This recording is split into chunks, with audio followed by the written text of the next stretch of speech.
স্বাক্ষর জাল করে থানায় মিথ্যা অভিযোগ, পুলিশ সুপারের দ্বারস্থ সঞ্জুরা বিবি। মালদার কালিয়াচক থানার অধীন ফতেখানি বাঙালিপাড়ার বাসিন্দা সঞ্জুরা বিবি এক চাঞ্চল্যকর অভিযোগ জানিয়েছেন। তার দাবি, চলতি মাসের 10 তারিখ বৃহস্পতিবার কেউ বা কারা তার স্বাক্ষর জাল করে কালিয়াচক থানায় একটি মিথ্যা অভিযোগ দায়ের করেছে।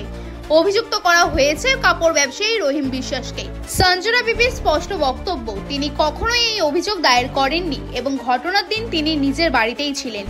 বিষয়টি জানার পরে তিনি মালদা জেলার পুলিশ সুপারের দ্বারস্থ হন এবং প্রকৃত দোষীদের খোঁজে তদন্তের আবেদন জানান। এখন দেখার তদন্তে আদৌ বেরিয়ে আসে কি সেই জালিয়াতদের পরিচয়। মালদা থেকে হরেন চৌধুরীর রিপোর্ট, বাংলার কথা। হ্যাঁ, এই অভিযোগটা আপনি কি করেছিলেন রহিম বিশ্বাস নামে? আমি তো বাড়িতে ছিলাম, আমার স্বামীর সাথে আমার ছেলে ফ্যামিলির সঙ্গে তো ছিলাম। কখন গেলাম? 10 তারিখ তো আমি যাইনি। আমার কিভাবে হলো এটা কাজটা? আপনি থানায় গেছিলেন? না, থানা যাইনি, বাড়িতেই ছিলাম পরিবার নিয়ে। তা আপনার নাম দিয়ে অভিযোগ হয়েছে? আমি জানি না, আমি জানি তো কিভাবে বলবো। রহিম দাদার নাম দিয়েছে, আমাকে ফাঁসাচ্ছে, আমার বাবাকে ফাঁসাচ্ছে।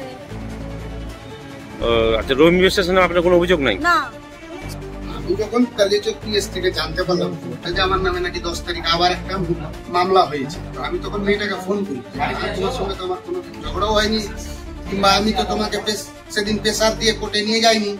হ্যাঁ, তাহলে কি করে হলো? তো যে দাদা আমি তো যাইনি। আমি বললাম তাহলে তোমার কাছে আমি কি করে ভাববো যে আমি বললাম অফিসারের নাম্বার দিচ্ছি, কল করো।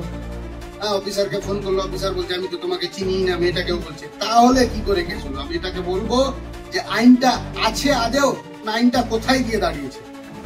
হ্যাঁ, ন্যায্য কেসটা নিচ্ছে না প্রশাসন, কার হয়ে প্রশাসন কাজ করছে? থানাটা কাদের জন্য খোলা আছে? আমি এটা তুলে ধরতে চাই।